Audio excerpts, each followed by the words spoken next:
Question 58. Donc nous avons 2 points, enfin 3 points, puisqu'en fait nous considérons O, A et B, et nous devons trouver une équation cartésienne du plan. Alors, si on considère un vecteur n normal à OAB, alors il devrait être orthogonal à OA, au vecteur OA, et au vecteur OB. Donc nous allons considérer les vecteurs normaux que nous pouvons déduire à partir des équations cartésiennes et voir s'ils sont orthogonaux à OA et OB.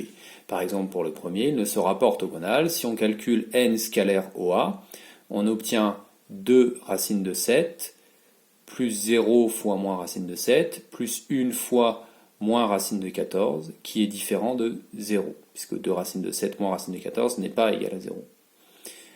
Pour le deuxième, par exemple, racine de 5 fois 2, plus racine de 5 fois 0, moins racine de 20 fois 1, ça nous donnera bien racine de 20 moins racine de 20, soit 0. Mais n scalaire OB, c'est-à-dire racine de 5 fois 1, plus racine de 5 fois moins 1, moins racine de 20 fois 1, sera égal à racine de 20, sera différent de 0.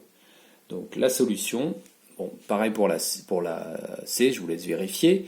Pour la D, en revanche, le vecteur normal au plan correspond à cette équation est bien orthogonal à OA et OB. En effet, racine de 3 fois 2 moins racine de 3 fois 0 moins racine de 12 fois 1, ce qui nous donne 2 racines de 3 moins racine de 12, qu'on peut écrire comme 2 racines de 3 moins 2 racines de 3 égale 0, puisque 12 c'est 4 fois 3. Et ça c'est n scalaire OA. Et puis pour n scalaire OB, on obtient racine de 3 fois 1, moins racine de 3 fois moins 1, moins racine de 12 fois 1, c'est-à-dire 2 racine de 3 moins racine de 12, et nous venons de voir que c'était nul. Conclusion, un vecteur normal, racine de 3 moins racine de 3 moins racine de 12 correspondant à cette équation cartésienne est bien orthogonal à OA et OB. C'est donc bien une équation cartésienne du plan OAB. Réponse D. Pour la question 59, donc on considère un plan et puis on veut l'intersection avec la droite passant par le point O et perpendiculaire au plan OIK.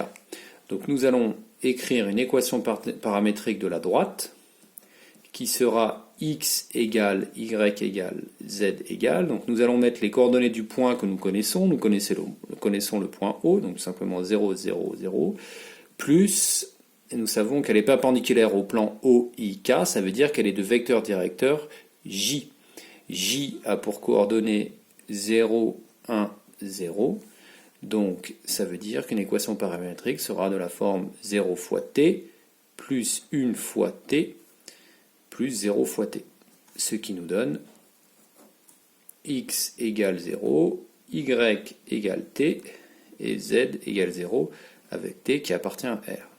Il ne nous reste plus qu'à utiliser ces coordonnées et les mettre à l'intérieur de l'équation cartésienne pour trouver l'intersection. C'est-à-dire, si on fait 2 fois 0 plus 5 fois t plus 3 fois 0, donc en remplaçant x, y et z par les coordonnées ici paramétriques, plus 15 égale 0, ça va nous donner 5t égale moins 15, soit t égale moins 3. Donc le point d'intersection du plan et de la droite sera le point de coordonnées 0, moins 3, 0.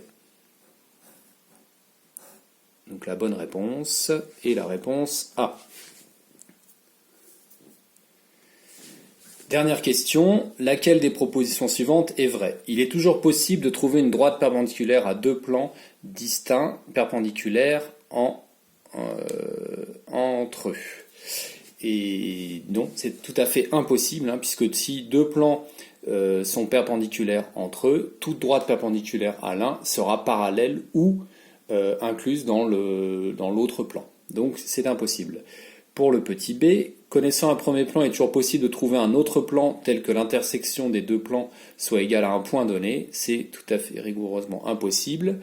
Soit les plans sont confondus, soit ils sont parallèles sans point commun, c'est-à-dire donc parallèles non confondus, soit ils sont séquents. Et s'ils sont séquents, leur intersection sera une droite et jamais un point. Pour la réponse C, connaissant 4 points distincts et alignés ABCD, il est toujours possible de trouver deux plans perpendiculaires tels que l'un des plans passe par B et C et l'autre plan passe par A et D. Alors en effet, si on fait un schéma rapide, si on prend 4 points A alignés, 4 points A, B, C et D, et bien si on considère le plan de la table, et qui passe donc par B et C, il passe aussi par A et D, mais il passe par B et C, et le plan perpendiculaire à la table et qui contient la droite, il passe par A et D, et ces deux plans sont bien perpendiculaires.